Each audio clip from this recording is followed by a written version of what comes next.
안녕하세요. 정보센터 989 김동수입니다.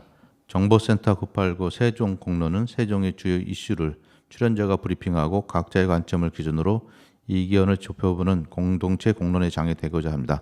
네, 첫 번째 코너입니다. 뉴스 브리핑 시간입니다.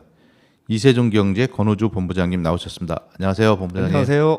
네, 오늘은 누구를 모시고 나오셨나요? 오늘은 세종시 종촌동을 지역구로 두고 있는 더불어민주당 임채성 의원님을 모셨습니다. 네, 반갑습니다. 임채성 의원님. 네, 안녕하세요. 반갑습니다. 안녕하세요. 네. 오늘은 어떤 이야기 나눠볼까요? 글쎄 오늘 임채성 의원님을 모시고 처음부터 좀 무거운 질문을 좀 드리려고 했는데 사실 몇 년 전부터 우리 임채성 의원님이 농지법 위반으로 재판을 받은 경우가 있어요. 네. 그래서 지금 어떻게 되고 있고 심정이 어떤가 좀 무겁긴 한데 네. 또 짚고 넘어가야 되지 않겠느냐. 나오자마자부터 네, 농지법 위반 어떤 일 사연이 있었습니까? 네, 제가 지난 3대 때 네네. 아버지가 좀 편찮으시는 바람에 네. 어머니와 공동 명의로 이제 토지를 좀 매입했는데 예. 이제 그 당시에 좀 세종시는 투기과열 지구이다 보니까 세종시에 땅을 매입하면은 좀 나중에 오해를 사거나 문제가 생길 수도 있겠다 해서 네. 좀 아버지가 좀 많이 편찮으셔서 좀 시골에다가 한적하게 농사도 좀 짓고 좀 쉬고 하고 이제 집도 좀 짓고 하려고 이제 땅을 어머니와 이제 공동 명의로 공주에 매입을 했습니다. 예. 그래서 그 이후에 이제 농사도 짓고 했는데 이후에 LH 땅 투기 사건 때문에 예. 그것이 좀 이제 전국적으로 다 이슈돼서 네, 조사가 들어갔죠. 네, 예. 전국적으로 이슈가 되다 보니까 그 당시에 이제 땅을 가지고 있는 시의원들을 이제 조사를 하다 보니까 네. 그렇게 이제 문제가 됐어가지고 이제 그게 재판까지 가게 됐는데 최근에 이제 다 해소가 됐거든요. 어떻게 결론됐습니까? 결론은 이제 2심까지 가서 벌금 500만 원에 선고유예로 선고유예. 네. 그러니까 선고유예란 범죄 정도가 가벼운 피고인에 대해서 일정 기간 범죄 사실 형의 인정되는 선고를, 거네요. 유예하고 네. 그 유예 기간을 지나면 형을 선고를 면제해 주는 제도예요. 그러니까 죄는 있는데 일단 유예를 해 주는 거죠. 그러니까 뭐 쉽게 해서 경고 같은 거 아니면 그런 식으로 좀 해는 거죠, 사실은. 시의원이라고 봐준 겁니까? 그건 아니고요. 대한민국 법원이 그렇지는 않을 텐데. 맞습니다. 네. 어쨌든 공직자로서 좀 면밀하게 살펴보았어야 함에도 불구하고 제가 좀 많이 불찰이었던 것 같고요. 이번 일로 통해서 좀 더 앞으로는 매사에 좀 신중을 기하고 또 면밀히 살펴보고 공직자로서 좀 청렴하게 그렇게 일을 해 나가야겠다고 생각이 들고요. 아버지도 또 많이 이제 호전되시고 해서 다행스럽게도 생각하고 한 가지 이제 좀 말씀드리면 어떤 땅 투기나 아니면은 뭐 어떤 개발의 목적으로 땅을 매입했던 건 아니고 오로지 아버지의 병환으로 아버지랑 또 어머니랑 같이 농사도 좀 짓고 그렇게 시골에서 지내려고 땅을 매입하는 과정에서 조금 문제가 있었던 것 같은데요. 앞으로는 이런 일 없도록 조심하도록 하겠습니다. 우리가 의도하지는 않았지만 네. 필요에 의해서 했는데 네, 그게 법을 위반하는 경우도 있고 맞습니다. 또 근데 이제 그게 진정성이 보일지 않을지는 그건 알 수는 없어요. 네. 뭐 그 투기를 목적으로 했는데 그 사실상 이렇게 증빙이 잘 돼가지고 변론을 잘해서 이렇게 된 거 아니냐 이렇게 주장한다고 해도 뭐 하자는 없을 것 같은데 그럴 때 우리가 먼 길을 걸어가면서 내 진정성 있다는 거를 보여줄 때 그게 진실이 됐구나 이렇게 되겠죠. 네, 앞으로의 제 행동이나 모습에 있어서 진정성이 또 느껴질 것 같아요. 임채성 의원님이 앞으로 더 하나 이제 스크래치가 났으니까 더 열심히 사람은 뭐 상처받지 않은 사람 누구 있겠어요? 예. 그래서 오늘 이 주제를 처음에 무겁게 잡은 건 이유도 예. 이런 것들은 억지렇게 근데 사람들 다 대보름이었잖아요. 잊어먹었는데 다시 해서 각인이 되게 그런가? 아니 그래도 또 우리 또 어쨌든 공식 법원에서 판단을 받아서 그래도 그렇죠. 용인될 만하다. 정황이 인정된달 만하다. 뭐 그런 뜻 아닌가 생각됩니다. 그래도 세종 FM 정도 돼서 네. 해니까 이런 말씀 해고 그냥 짚고 넘어가는 거죠. 예, 좋습니다. 예. 첫 번째 소식 뭡니까? 두 번째는 네. 작년 1월에 세종시 의회에서 예. 더불어당 또 국힘에서 의회 봉사단을 구성한 얘기가 있어요. 아, 봉사단. 예, 예. 네. 그래서 더불어민주당에서는 여야가 그렇죠. 예, 예, 예. 같이 참여하는 봉사단이 그렇죠. 구성됐다. 예. 더불어당에서는 김현미, 김재영, 임채석 의원님이고 예. 또 국민의힘에서는 이소희, 최원석 의원님이 같이 그 봉사단을 구성해서 여러 가지 뭐 장애인들이라든지 또 약자들한테 사회적 약자들한테 예. 봉사를 많이 한 것 같아요. 근데 그 이후에는 제가 기사를 쓰질 못해가지고 지금 어떻게 됐나 상당히 궁금하거든요. 시작은 그럴듯했는데 그렇죠. 예. 경과는 어떻게 됐습니까? 이 모임이 또 공식적인 어떤 활동보다도 비공식적으로 이렇게 봉사하는 모임이어가지고 비공식. 네, 맞습니다. 정치인이 무슨 비공식이 있어요? 원래 또 네. 이렇게 또 좋은 일을 언론 플레이 안 하고 한다. 이 정도죠. 언론 플레이 안 하고 한다. 맞습니다. 네. 그 이후로 제가 봉사 활동에 대해서 기사를 써본 적이 없거든요. 그래서 오늘 이 자리에서 뭐 좀 하셨습니까? 돌아다니시면서. 저희가 민주당과 또 국민의힘 이렇게 여야가 같이 모여가지고 5명으로 구성을 했는데요. 네. 그 동안에 점자 변환하는 그런 이제 네. 봉사활동, 그리고 점자 도서관에서. 점자 도서관에서 네. 네, 그리고 이제 네. 수어로 이제 뭐 어떤 캠페인이라든지 그런 네. 할 수 있는 것들 봉사를 좀 했었고요. 그리고 뭐 축제 때 뭐 복숭아 축제라든지 세종시 관내에 있는 축제 때 뭐 안전 지킴이 봉사도 좀 했었고요. 안전지킴이 봉사라고 하면 직접 나가서 이제 뭐 안전봉 들고 이렇게 지휘봉 들고 이렇게 주차 단속이라든지. 주차 단속하고 뭐 이런 거 네. 안내하고 하는 겁니다. 안내도 했었고요. 그 조끼. 야광봉 조끼 예. 입고 예. 그렇게 캠페인도 하고 뭐 다양한 활동도 좀 했었습니다. 근데 그게 시의원이 해야 될 일인 거예요. 이게. 아 근데 제가 이제 그 수화 있잖아요. 수화 봉사를 했다는데 예. 그 수화 같은 걸 좀 배우셨나? 그거는 의미가 있는 것 같아요. 그러니까요. 예. 특별히 이제 의원님들이 봉사의 의미도 있지만은 그런 과정을 통해서 그런 일들을 하시는 분들 네. 또는 장애인 소외된 그러니까요. 사람들에 예. 대한 그 심정들을 잘 이해해서 의정 활동에 도움이 되는 거잖아요. 그 네. 자체를 그 봉사로 끝나려고 하는 건 아니잖아요. 그 네, 자체가. 맞습니다. 예. 이게 기사화가 한 번도 안 되어가지고 저도 예. 한 번도 뭐 확인 못 해가지고 사실 그런 것들은 참 아름다운 동행 아닌가 이런 생각이 드는데 왜 이런 것들을 기사화 안 하셨는지 모르겠네요.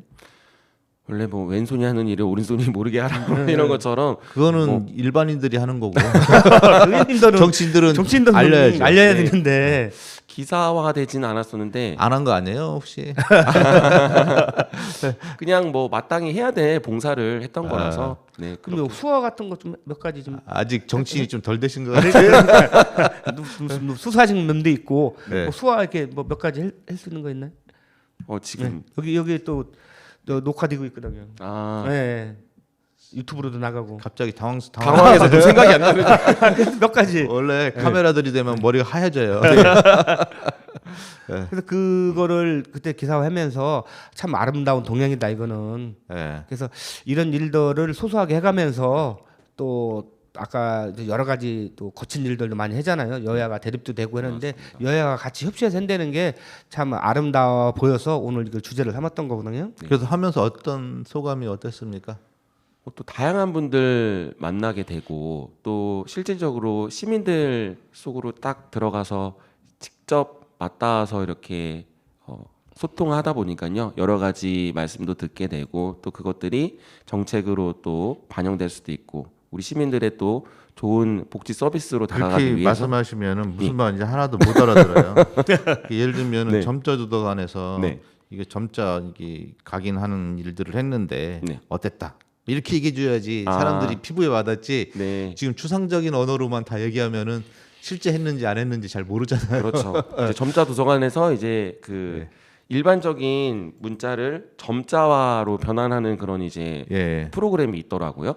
아. 네, 그런 것들 좀 배워가지고 저희가 좀 5명이 나눠서 직접 네, 변환하고 워드로 했던- 치면은 맞습니다. 네. 그 컴퓨터 그 프린터 같이 탁탁 찍어 나오는 건가요? 그렇게 이제 변환하는 겁니다. 점자로. 네. 예, 그렇군요. 네. 한글이 한글이 점자. 다른 거는 뭐 하셨어요? 다른 거는 이제 뭐 축제 때 예, 아 봉사. 네, 봉사도 하고 캠페인도 같이 했었고 제가 보니까 점자 도서관이 시청이나 의회와 가까워서 그런 건지 네, 점자 도서관 봉사를 하시는 분들이 생각보다는 많으시더라고요. 네, 거기 봉사할 수 있는 여건들이 이제 좀 좋은 건지 그런 거는 모르겠어요. 근데 특별히 점자조사관에 많이 이렇게 가서 하시는 분들이 네, 일반 시민분들도 가서 네. 봉사를 많이 하시더라고요. 예, 좀 많더라고요. 예. 예, 다음 소식은 또 뭘까요? 다음 세 번째 소식인데요. 요즘에 지금 의회하고 네. 세종시 집행부하고 지금 핫 이슈가 있죠.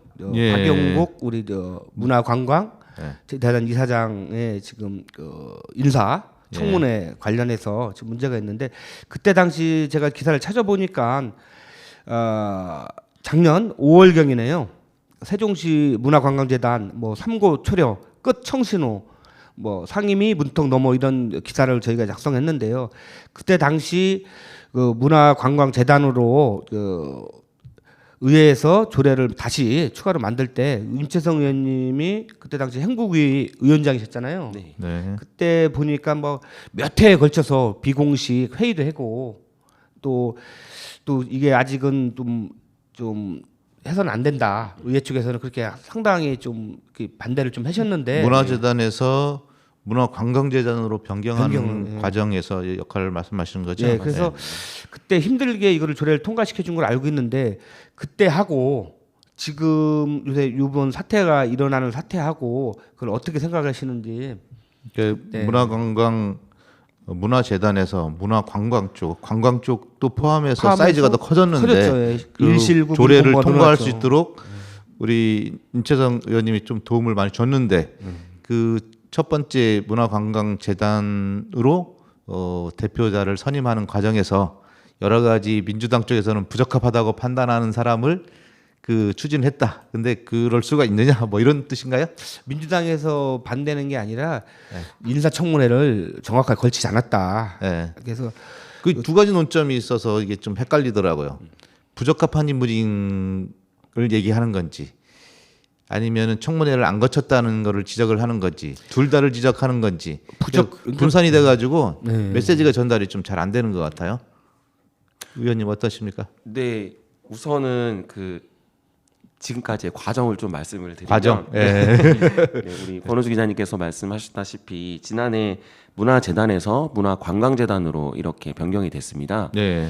그 과정에서 보면은 집행부에서 조례를 이제 심의해달라고 저희 네. 의회에 제출을 했었고 거기에서 저희가 1회 보류를 했었습니다. 예. 그 이유는 문화재단에서 문화관광재단으로 바뀔 때 관광 사업을 이제 추가로 신설하는 네. 부분들이었는데 굉장히 고려를 많이 했습니다. 왜냐하면은 세종시 같은 경우에는 지금 관광 인프라가 제대로 갖춰져 있지 않고 시기상조이다. 왜냐하면은 외부에서 유입돼서 우리 시에서 관광을 하고 그리고 여기에서 먹고 쓰고 이렇게 경제 활성화 차원에서 본다고 했을 때 숙박 시설이 제대로 갖춰져 있지 않고 여러 가지 관광 인프라가 갖춰져 있지 않은 상태에서 이 사업들을 그냥 맹목적으로 추진하는 거는 아직은 시기상조이다. 그래서 좀 어느 정도 인프라가 갖춰졌을 때 했으면 좋겠다 그런 여러 위원님들의 말씀들이 있었고요. 네. 그래서 좀 더 한번 더 심사숙고해보자 하는 차원에서 보류를 했었는데 그 당시에 조금 여러 가지 문제들이 좀 있었죠. 여야 간의 갈등도 있었고 집행부와 의회와의 그런 소통의 부재라든지 그럼에도 불구하고 앞으로 관광에 있어서 우리 시의 모든 것들을 좀 더 노력해 보겠다 해서 결국에는 집행부의 그 뜻을 받아들여. 맞습니다. 네. 네. 결국에는 이제 문화관광재단으로 조례 개정을 통해서 관광사업실이 새로 신설됐고 지금까지 이제 계속 사업을 진행해 왔고요. 그 이후에 이제 지난 대표이사의 임기가 만료가 되고 그리고 새로운 대표이사를 선출하는 이제 과정에서 네. 임명하는 과정이죠. 예. 과정에서 이제 말씀하셨던 것처럼 그 대표이사가 부적합한 것이냐 아니면은 그 인사청문회를 거치지 않았던 그런 과정이 부적합한 것이냐 예. 라고 여쭤봤을 때는 저는 이제 후자를 말씀드리고 싶어요. 어떠한 인물보다도 지금까지의 과정에 있어서 절차를 지키지 못하는 것들. 네. 왜냐하면은 지방자치법이 작년에 개정이 되면서 인사청문회를 할 수 있는 근거가 확실히 마련이 됐습니다. 네. 근데 그 동안에는 17개 광역시도에서 상위법이 그렇게 개정이 안 됐음에도 불구하고 다 인사청문회를 다 시행을 하고 있었단 말인 거죠. 인사청문회라기보다는 그 기관장의 의지를 많이 그 열린 행정의 관점에서 공기관의 그 기관장들을 뭐 시민의 동의를 얻어서 하겠다 뭐 그런 측면이 컸던 거죠. 네, 맞습니다. 어찌됐든 우리 시만 인사청문회를 하지 않았던 상황이었고 네. 그럼에도 이번 지난번 작년 지방자치법 개정 통해서 저희가 조례를 제정을 했습니다. 새로. 예. 네. 그렇게 대매로 근거를 마련했음에도 불구하고 지금 예. 조례에 인사청문회를 있는데 네. 왜 안 하냐? 그렇죠. 안 한다고 해서 처벌받는 것도 아니니까 그런 거 아닐까요? 그때 당시 그 문화재단에서 문화관광재단으로 이제 변경될 때 네. 그때 당시 이제 취재한 내용을 좀 보니까 그때 한 세금도 한 80억 정도가 좀 늘어나는 거로 4년간 세수가 예, 늘어나는 거였고 또 이쪽 행복위 쪽에서 얘기하는 게 뭐냐면 최민우 시장 공약 예. 2025년 국제 정원 도시 박람회 초점에 맞춰서 공약 예. 추진을 하려고 하는 거 아니냐. 예. 그쪽으로 너무 편향되는 거 아니냐 또 그런 또 얘기들이 좀 많이 나와 있었거든요. 네. 또 이제 의회 측에서는 뭐냐면 시민을 이제 감시와 견제를 하는 입장인데 소통이 부족이 너무 그때 당시도 너무 적었다. 소통이 너무 적어서 어떤 그 대화할 수 있는 여지가 별로 없다. 왜냐하면 계속적으로 소통을 좀 하고 이런 걸 좀 집행부에서 어필을 했을 때 또 의회에서도 적극적으로 검토를 해야 되는데 어떤 자료나 이런 걸 봤을 때 해소되지 않는 부분이 너무 많다. 그때도 그렇게 지적을 하신 것 같아요. 보니까 그때 당시 기사를 보니까. 근데 지금에 와서 인사청문회나 이런 게 지금 문제가 시급한데 이거를 어떤 식으로 해야 될지는 사실 그 지금 더불어민주당 지금 산하기관장 첫 번째 대상자가 되신 거죠. 그 인사청문회 그 요구하고 필요하다고 생각하시는 얘기의 첫 번째 대상자가 문화관광재단 대표이사인가요? 저희가 조례 제정 이후에 네. 첫 번째는 신용보증재단 이사장이었습니다. 그리고 이제 좀 어느 정도 재정비가 되고 나서 제대로 인사청문회를 실시하고자 했던 거는 문화관광재단 대표이사이고요. 그 당시에는 근데 조례 제정이 된 지 얼마 안 됐기 때문에 준비가 좀 덜 돼 있었고요. 네. 이번에는 준비가 되어 있음에도 불구하고 하자고 한 거고요. 의회에서도 네, 시장이 요청을 안 했던 거죠. 예. 법적으로 하자는 없는 거잖아요. 그 안 한다고 해서. 그렇죠. 법적인 문제, 시민과의 약속의 문제인 거죠. 신뢰인 거죠. 도리의 문제인 거죠. 왜냐하면 알 권리를 충족시켜 줘야 되는데 그 집행부의 입장에서는 임원 추천위원회만으로도 충분히 검증이 된다라고 하시는 취지인데 그거는 집행부의 입장인 거고 임원 추천위원회를 뭐 좀 더 믿지 못하고 하는 거는 아니고요. 임원 추천위원회에서 한번 검증된 분을 우리 시의 관광이나 문화예술 쪽을 맡아서 하는 문화관광재단 대표로서 자질이 있고 우리 시민들을 위해서 열심히 일할 수 있는지 그분에 대해서 인사청문회를 하는 것은 당연한 것이다. 왜냐하면 임원추천위원회에서는 여러 응모자들 예를 들어서 이번에 대표이사 같은 경우에는 16명이 지원을 했다는 것 말이죠. 좀 더 세게 하세요. 이게 제가 볼 때는 네. 너무 부드럽게 얘기하니까 서로 그리고 결과적으로는 이런 거에 대해 부당하다고 생각하시면은 시민들이 거기에 동의를 해줘야 되는 거잖아요. 시민들에게도 알릴 수 있는 방법들을 찾아야 되고 그래서 의회가 이를 풀어가는데 써 있으니까 해야지 이런 것만으로는 좀 부족하지 않을까 저는 그런 생각을 좀 해봤어요. 네. 그 집행부에서는 본인이 쓸 수 있는 카드를 쓰는 거고 의회에서는 시민과 더 노력해서 본인들이 쓸 수 있는 카드를 더 적절하게 쓰는 방법을 좀 찾아야 되지 않을까 하는 생각을 하더라고요. 네. 주장한다고 채택되는 건 아니잖아요. 이번에 이제 취재하면 좀 안타까운 면이 뭐냐면 이런 이제 집행부하고 의회하고 이제 마찰이 생김으로써 그 기관에 있는 직원들 네. 그걸 또 시행하는 직원들이 사실 많이 힘들죠. 집행부에 또 그게 민주주의 아닌가요? 근데 사실 아까도 말씀드렸지만 그 소통의 부재 이거를 빨리 하루속히 털어야 되는데 벌써 지금 최민호 시장이 벌써 2년이 넘었는데도 아직도 의회하고 계속 마찰이 생기는 거는 사실 시민들한테는 좀 보기 좋은 건 아니죠. 아니, 마찰이 생기는 거죠 원래.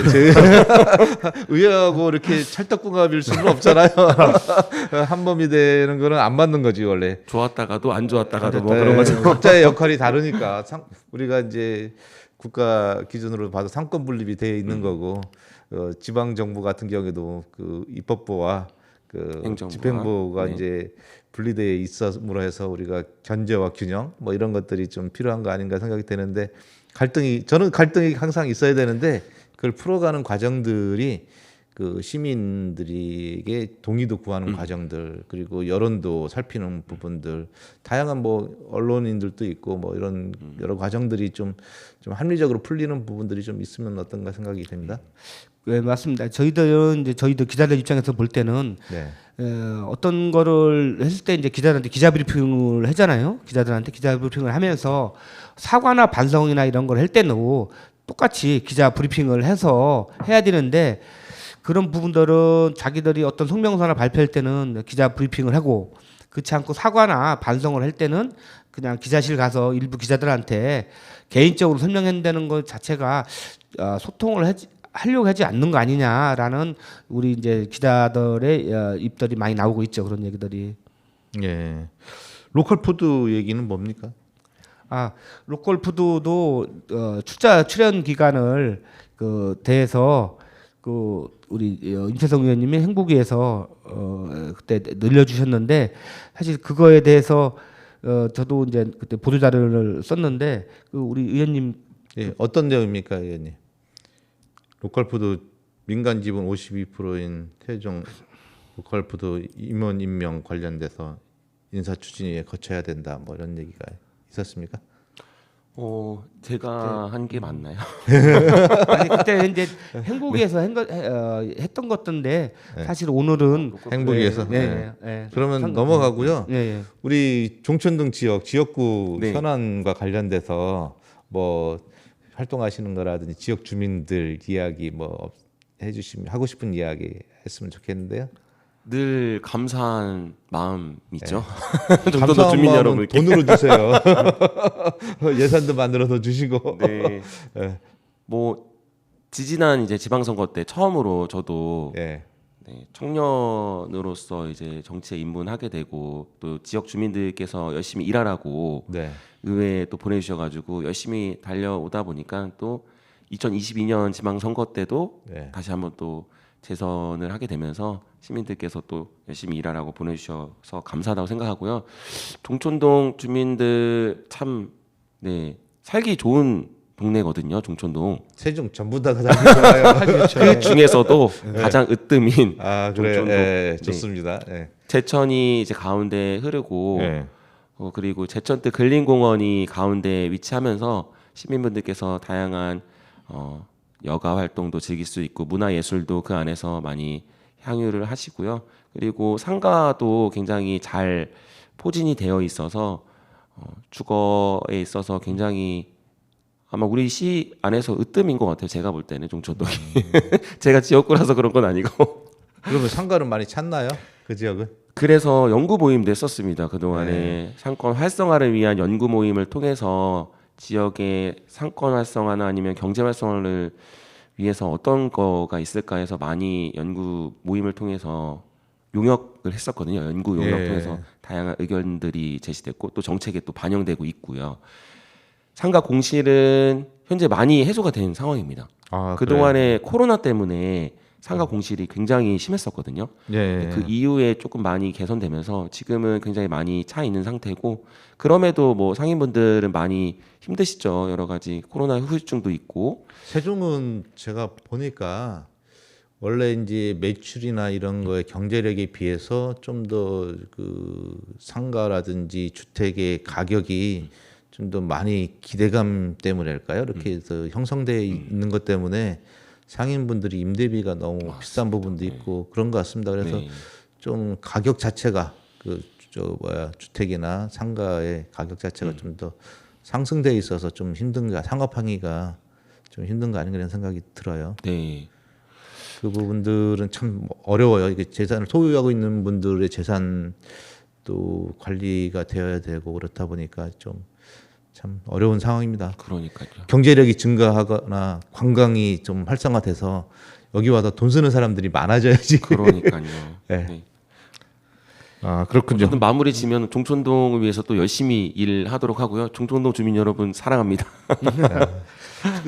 지금 이제 아까 로컬푸드를 예. 실수해서 지금 이제 이거 하나 제가 또 묻고 싶은 게 있었어요. 왜냐하면 네. 지금 후반기 네. 의장을 뽑아야 되는데 지금 우리 임채성 의원님이 지금 재선이잖아요. 유일하게. 네.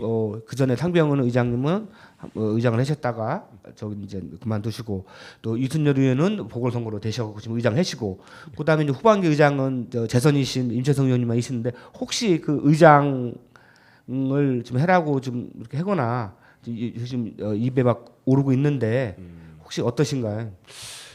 질문지나 아니면은 사전에 이렇게 얘기가 안 돼도 그 로컬 푸드에 대해서 우리 저희가 예. 사전에 얘기가 안 돼서 네. 대답하기가 곤란합니까? 뭐 우선은 이제 원구성을 다시 해야 되잖아요. 저희가 네. 2년이 됐기 때문에 그때 여러 의원님들과 같이 논의를 해서 해 나가야 될 부분이라 생각하고요. 아직까지는 뭐 그거에 대해서 정확하게 막 뚜렷하게 큰 욕심도 없고 아직 생각- 생각해본 바가 없다. 아니요 이제 생각을 의원님들 해봤다. 욕심은 있네. 가장 유력하죠. 사실 재선이기 네. 때문에 예. 아까 우리 처음에 이제 무거운 질문 때문에 사실 그 전에 좀 경쟁이 있었었는데 그 첫 번째 질문 때문에 좀 사실 놓치셨고 근데 후반기는 아마 계속 입방하시면 오르고 시간이 있거든요. 되었습니다. 뭐 우리 권호주 본부장님 뭐 하실 말씀 있으신가요? 아닙니다. 하여튼간 오늘 그 아까 로컬푸드에서 실수를 좀 했는데 하여튼간 많이 이해해 주시기 바라고 예. 하여튼간 우리 임채성 의원님 화이팅 하시길 바랍니다. 우리 임채성 의원님 솔직 담백하시고 예. 뭐 잘못된 부분은 내가 스크래치 나도 인정하시고 더 열심히 하겠다는 진정성 있는 청년 시의원이라고 봐야 되나요? 어제도 좋으시고 청년에서 이제는 새아이의 아버지가 네, 되었습니다. 아버지 아니 가끔은 주말에 전화하면 애 보고 있어요. 맞아요. 아유 새 다둥이 아빠 맞습니다. 예. 종촌 지역이 아주 훤해 보입니다. 감사합니다. 예, 끝으로 뭐 하시고 싶은 말씀 있으세요? 앞으로 이제 남은 임기 동안에 시민분들께서 또 열심히 일하라고 의회에 보내주셨으니까요. 집행부 견제 감시 그리고 예산 심의 의결하는 데 있어서 우리 시민들에게 더 좋은 복지가 또 더 좋은 서비스로 다가갈 수 있도록 또 최선을 다해 노력하도록 하겠습니다. 열심히 하도록 하겠습니다. 네, 수고하셨습니다. 우리 임채성 의원님이 신청하신 버스커의 벚꽃 엔딩 들으면서 이 시간 마치도록 하겠습니다. 예, 수고하셨습니다. 네, 감사합니다. 수고하셨습니다. 수고하셨습니다. 그대여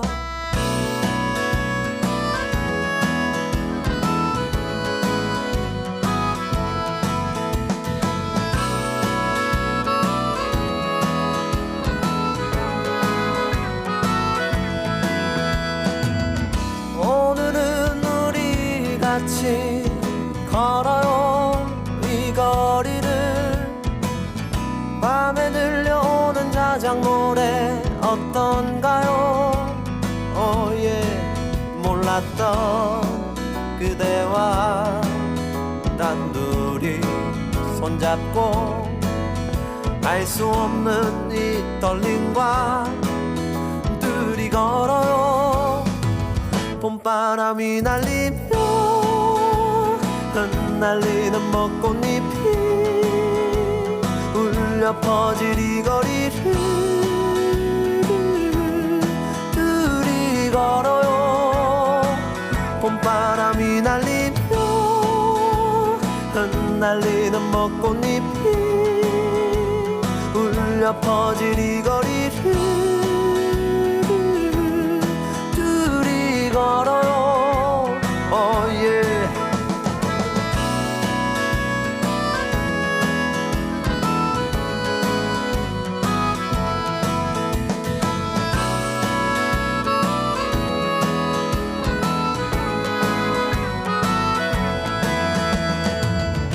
그대여 우리 이제 손잡아요 이 거리에 마침 들려오는 사랑 노래 어떤가요 사랑하는 그대와 단둘이 손잡고 알 수 없는 이 거리를 둘이 걸어요. 봄바람이 날리며 흩날리는 벚꽃잎. 예, 이어지는 소식 다음 코너는 지역의 정치 소식을 장과 이야기를 들어보는 시간입니다. 김동석 박사님 나오셨습니다. 안녕하세요. 네, 안녕하세요. 김동수입니다. 아이고 요즘 정신 없습니다. 예, 하루하루가 막 뉴스죠. 액티브합니다. 네네네. 뭐 예, 어떤 일이 있었습니까? 우리 지역의 정치 많은 일들이 있었죠. 예. 업어치고 뒤집어지고 네. 붙었다 떨어졌다. 예. 막 기쁨의 환성, 슬픔, 분노.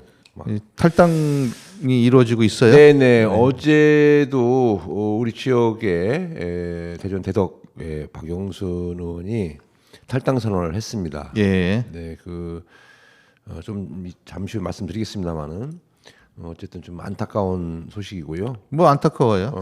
뭐 어쨌든 지역의 선량이 박영순 의원하고 친하셨나 봐요. 친하지는 않고 잘 알고 있죠. 네. 예, 잘 알고 있는 오래전부터 잘 알고 있는 사람인데 자 그러면 먼저 대전 충남 세종 특히 대전 세종을 중심으로 예, 총선에 대한 브리핑을 좀 하겠습니다. 예, 먼저 그 동구 대전 동구는 예, 선수가 확정됐어요. 예. 현역끼리 예. 몇 번 방송에서 말씀드렸습니다만은 더불어민주당의 장철민 의원이 경선 3인 경선을 통해서 확정이 됐고 네, 윤창현 국민의힘당 그 비례대표 국회의원이 확정이 됐습니다. 네. 그래서 현역 국회의원 맞대결로 관심을 모으고 있고요. 예, 대전 중구는 현 국회의원인 더불어민주당 황운하 의원이 지역구 불출마 선언을 했습니다.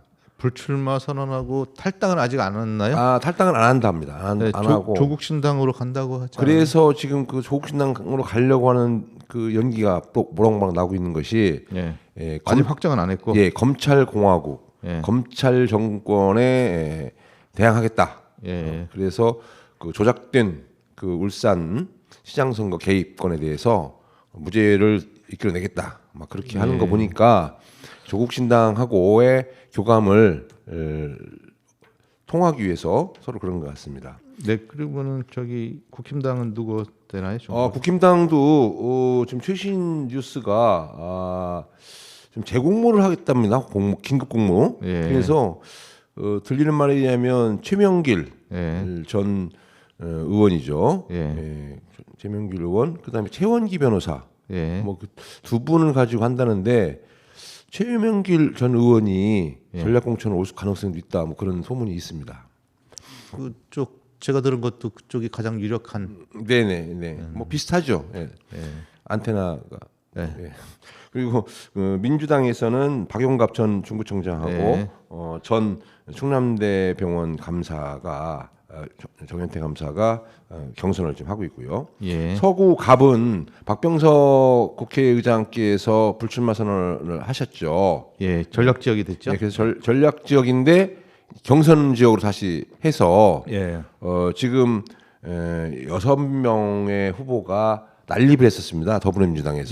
그런데 컷오프가 3분이 되고 3분이 지금 경선을 하게 됐습니다. 장종태 전 서구청장, 그다음에 이지혜 전 국회 보좌관, 그다음에 이용수 전 박병석 의장 보좌관. 그래서 세 후보가 경선하게 됐고요. 또 국힘당도 마찬가지입니다. 국힘당도 경선 지역으로 선정을 해서 조수연 변호사, 김경석 전 서구청장 후보, 조성호 전 서구 의원, 3인 경선. 여긴 다 3-3이네요. 네, 똑같이 3-3. 뭐 같이 가는 모양입니다. 네. 상의를 하는지 모르겠습니다만은. 자, 그리고요. 그다음 서구 을은 일찌감치 박범계 현 국회의원 전 법무부 장관이죠. 의원이 낙점이 됐어요. 당수 공천이 됐죠. 단수 공천 됐고요. 그다음에 양홍규 국힘당 현 당협위원장하고 이태구 전 대전 광역부시장이 경선을 들어가고 있습니다. 거기는 뭐 토론도 했다는 소식이 들리더라고요. 네네, 지금 보니까 일설에는 경선은 양홍규 후보가 좀 유리한 것 같고 본선은 이태구 후보가 유리한 것 같고 그래서 어떤 전략적 선택을 할 것인가 그렇게 좀 귀추가 주목되고 있습니다. 네네. 유성갑은 조승래 후보가 경선에서 결정을 해서 일단 확정이 됐고요. 그다음에 국민의힘에서는 진동규 전 구청장, 윤소식 전 대전경찰청장이 양자 구도로 경선 중입니다. 네. 그리고 유성을은 참 상당히 설왕설래 말이 많았던 데인데 이상민 의원이 민주당 옷을 벗고 국힘당 옷을 빨간색을 입고 출마를 하고요. 네. 그다음에 황정아 박사라고 이상민 의원이 빈 자리를 황정아 박사라고 대전 한국천문연구원 책임연구원이 전략공천 받아서 했습니다. 여기 이 지역에서 가장 유력한 후보로 거론됐던 허태정 전 대전시장이 전략공천한 우리 중앙당 방침에 오케이 승복했습니다. 깨끗하게 승복하고. 허태정 전 시장은 좀 아쉬운 점은 그 지역에 이상민 현역이 있는데 들어가서 경선을 해서 본인이 현역과 해서 이겨보겠다 이렇게 갔는데 그렇죠. 현역이 탈당을 하면서 전략공천 지역으로 바뀌고 거기에 따라 가지고 본인이 그 경선을 못하는 상황이 돼서 그냥 당을 선당 후사로 수용한 상황이 됐죠. 네, 정말 억울할 거예요. 억울할 수 있는 소리가 크죠. 거의 다 뭐 금배지가 왔다 거의 붙었을 것 같다. 여론조사에도 앞섰는데 월등히 앞섰죠. 이상민 의원을 스나이퍼로서 완전 끝날 수 있었는데 지금은 이제 황정아 박사가 어떠한 그 포지션으로 어떠한 방법으로 이상민 의원을 꺾을지 모르겠습니다만은 어쨌든 관심 지역입니다. 대덕은 박영순, 박정현 민주당에서 두 후보가 경선을 하는 걸로 돼 있었어요. 하는 것으로 갖고 있었죠. 그런데 갑자기 박영순 의원이 어제 탈당을 했습니다. 그래서 박정현 의원으로 단수 공천이 바로 될 것 같고요. 국힘당에서는 이석봉 전 대전시 부시장하고 박경호 변호사가 경선을 통해서 결정될 것 같습니다. 박영순 의원은 아마 이낙연 당으로 간다고 공포를 했습니다. 본인이 얘기했죠. 자, 그럼 세종시 갑은 국민의힘에서는 유재하 변호사를 일찌감치 단수 공천을 해버렸어요. 상당히 의외라고 다들 지역에서는 뭐전 시당 위원장도 하고 역할은 계속 있었죠. 그러면 송화영 현 시당위원장은 왜 안 됐습니까? 그러게요. 그러니까 다들 의외라고 세종시에서 경선을 안 하고 의외라고 후보들이 좀 한번 물어보죠. 비슷한 후보들이 좀 많았거든요. 그래서 그렇고요. 그 다음에 민주당에서는 지금 전략공천설이 자꾸 나오고 있습니다. 그래서 내부적으로 반발도 좀 있고 상경투쟁도 하고 막 그런 모양이에요. 그런데 아직은 좀 더 두고 봐야지 않겠나. 장고 중이네요. 그래서 혹시 이춘희 시장을 전략공천하지 않겠나. 그런 얘기도 나와요. 있습니다. 본인은 극구 부인했었는데. 그다음에 세종시 을은 강준현 의원으로 결정이 일찌감치 됐고요. 단수 공천이 됐죠. 그다음에 국힘에서는 이준배 전 세종시 부시장하고 이기순 전 여가부 차관이 어저께까지 여론조사하고 이제 결정이 아직 곧 발표할 겁니다. 근데 시험은 끝났고 이제 발표만 남은 거네요. 채점만. 근데 여기도 마찬가지로 컷오프된 후보들이 좀 억울한 면이 있다고 재심 청구를 하는데 그거는 뭐 다 기각됩니다. 기각. 이기순 의원이 영입1호 이기순 여가부 차관. 차관이 국힘당 벌써 의원 된 것처럼 그렇군요. 제가 발음이 셌습니다. 그런데 지금 그러면 영입 인재냐 아니냐 그거에 대한 논란도 좀 있는 것 같아요. 영입 인재가냐 아니냐 그렇게 주장하는 사람이 있대요. 또 아니라고. 그러면은 여기서 양당의 공천 룰은 어떻게 되는 겁니까? 이 사람들이 이런 설왕설래를 하는데 사실은 국민들이 잘 정확하게 몰라요. 양당의 경선 룰에 대해서 그걸 적극적으로 홍보하지도 않더라고요. 또 양당에서. 그거는 이제 그 당 고유의 권한이기 때문에 그런데요. 일정 부분 오픈된 것만. 국힘당부터 먼저 얘기를 해볼까요? 양당 공의, 양당 공의 당원 당규에는 다 경선, 단수 공천, 우선 공천, 그 다음에 전략공천 다 명문화 돼 있어요. 당원 그런 당규에. 내용들 항목으로 기본적으로 돼 있습니다. 그 다음에 공천관리위원회 또는 공천심사위원회 명칭은 뭐 약간 다를 수 있습니다만은 그런 공천 심사나 관리를 할 수 있는 그런 당 기구가 있고요. 별도 조직에서 이루어진다. 당 대표나 그 완전 별도로 되어 있습니다. 네. 그 다음에 이제 재심 심사, 재심 청구할 때 네. 재심 그 위원회가 있고요. 그다음에 자격 심사위원회가 따로 있습니다. 예. 기구가 따로 있는데 자격 심사는 결격 사유를 주로 보는 거죠.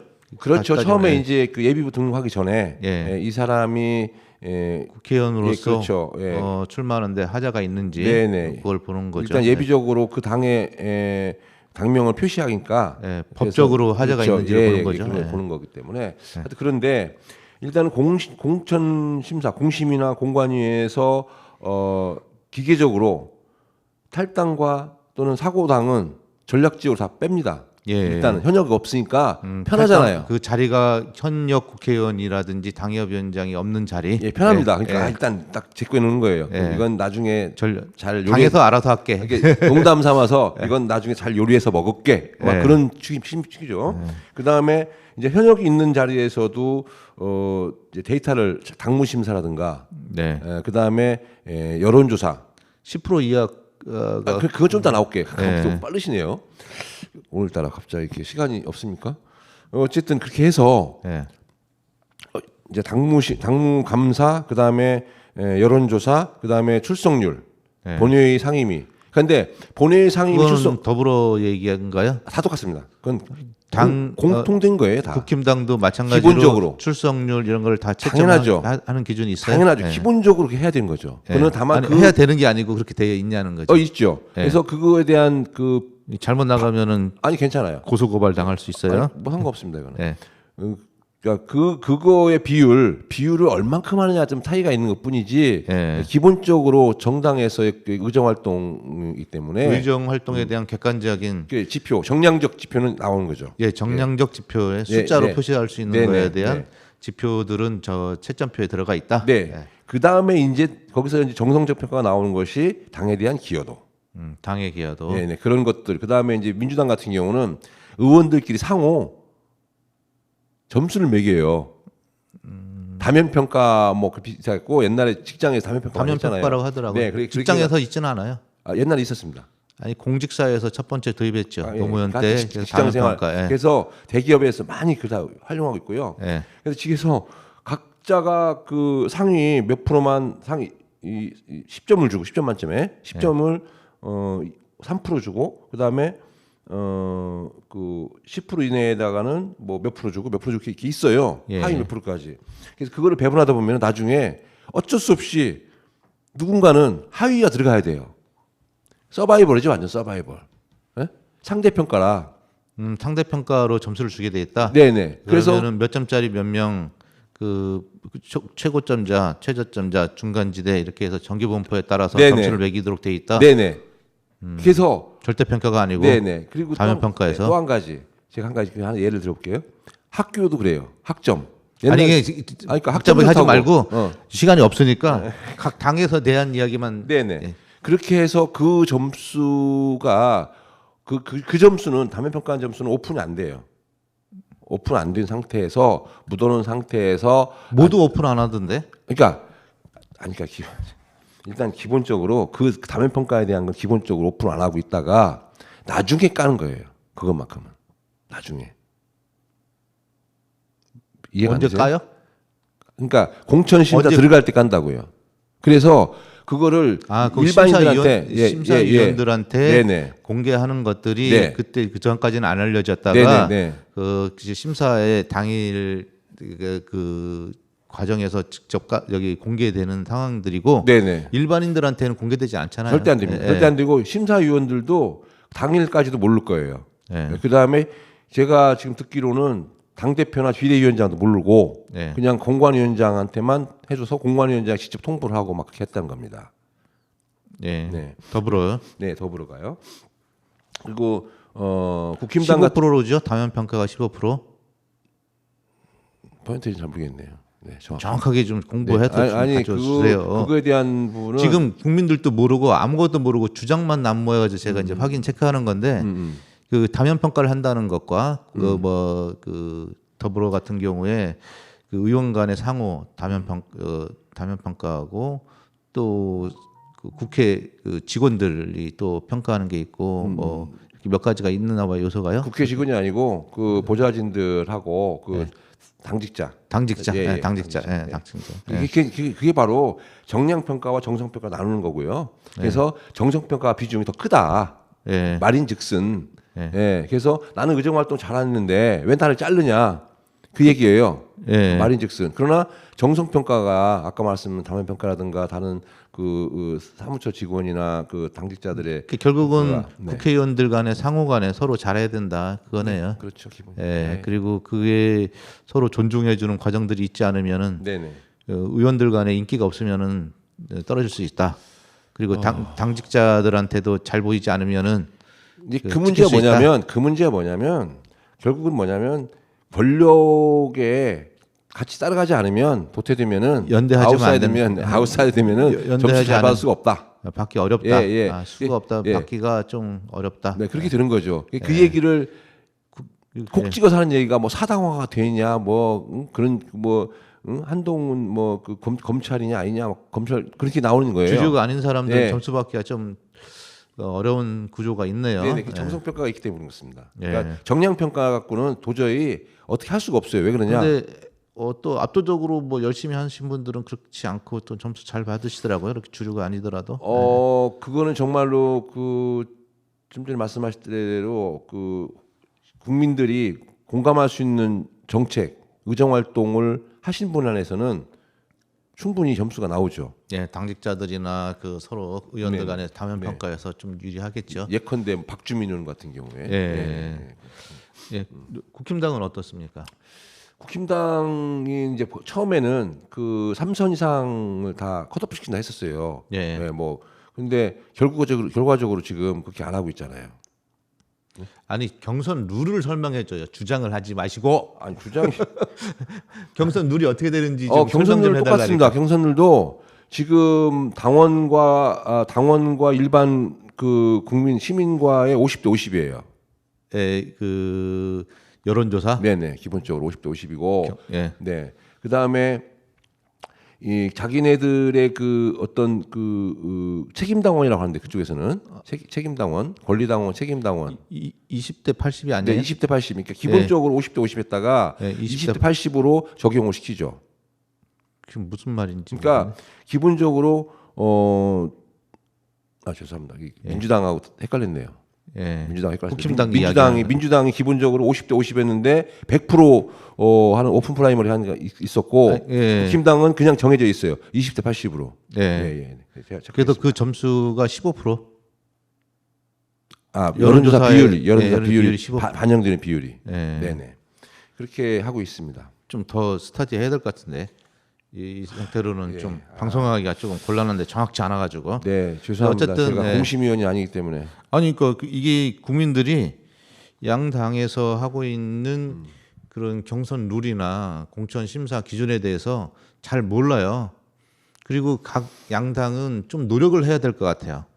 그래야지만 이게 사천인지 그 시스템이양 공천인지 이걸 알 수 있는데 판단할 수 있는 기준을 더불어도 그렇고 국민의힘당도 그렇고 똑같이 국민들이 알 수 있는 방법이 별로 없어요. 그러면 선거법에 저도 잘 모르겠더라고요. 선거법에 조항을 넣으면 됩니다. 그렇게 경선할 경우는 공이 50대 50으로 듣든지 20대 80으로 듣든지. 그건 말도 안 되는 소리 하지 마시고 그거는 당이 그때에 맞춰서 자기 국민의 지지를 얻기 위한 방법들을 스스로가 찾아가는 과정인데 그거를 법으로 넣는 거는 맞지 않는 것 같고 어쨌든 양당에서는 어떤 주장만 하지 말고 좀 더 구체적으로 이렇게 국민들이 알 수 있는 그래서 각 당에 좀 더 객관적으로 지지할 수 있는 방법들을 좀 아이템을 좀 주셨으면 좋겠어요. 그래서 그러면 다음 주에 한번 많이 모르죠, 다들. 다음 주에 좀 더 다음 주는 공부하셔가지고 다음 주 다 끝났습니다. 아니 경선 이번 끝나도 이번 어떻게 주는 됐는지 끝나요. 과정에 대해서 서로가 사천이고 우리는 시스템이 아닌 공천이고 다 이렇게 주장을 하고 있으니 그것이 아니라는 거를 그 우리 그 객관적인 룰이 어떤 건지 좀 더 공부해서 우리 이야기하는 걸로 하시죠. 예, 알겠습니다. 경선 룰. 네. 다음 주에 꼭 얘기해 주세요. 예, 알겠습니다. 오늘 청취자분들께서 좀 들으실 텐데 좀 부족한 부분에 대해서는 양해 부탁드리겠습니다. 아이고, 네, 어느 죄송합니다. 정당을 예. 비난하거나 우호적으로 하려고 하는 뜻이 아니고 우리 알 권리 측면에서 좀 더 자세하게 설명을 드렸어야 했는데 아직 우리가 스타디가 좀 부족해서 네. 양해 부탁드리겠습니다. 네, 아유 죄송합니다. 이 경선 룰이 네. 좀 왔다리 갔다리 한 것도 있고 초반에 발표를 했어요. 네. 경선 룰에 대한 거는. 근데 그래서 그냥 도외시한 부분이 없지 않아 있죠. 네, 네. 네, 알겠습니다. 예, 다음 좀 가벼운 소식 좀 얘기 들어볼까요? 우리 가벼운 소식이 좀 우울한 소식이죠. 어떤 얘기 하시겠습니까? 의료대란 얘기죠. 예. 우울한 건 아닌데. 우울하죠. 지금 아파도 제대로 진료받을 수 없는 상황이 되고 특히 수술은 거의 50% 이상이 못 하고 있답니다. 네. 그래서 지금 긴급하게 그 대전에 있는 4대 병원이 네. 큰 병원 4군데 종합병원에서 군 의료진을 좀 투입해달라 네. 이렇게 요청을 했답니다. 의무복무 그 의사들 있죠. 예. 군의관들을 빨리 투입해달라 그렇게 했답니다. 상당히 우려스러운 거죠. 그 와중에 이제 그 뉴스에 많이 나왔습니다만 80대 심정지 남성 환자가 119 구급차 시간이 다 안에서, 됐네요. 예, 안에서 목숨을 잃는 안타까운 사연이 있었죠. 시간이 다 됐어요. 안타깝습니다. 예, 여기서로 마치도록 해야겠습니다. 오늘 네. 엔딩곡도 못 들을 것 같아요. 네네, 그냥 패스하시죠. 예, 여기서 네네. 끝내겠습니다. 네네. 네, 수고하셨습니다. 네, 감사합니다. 네. 네.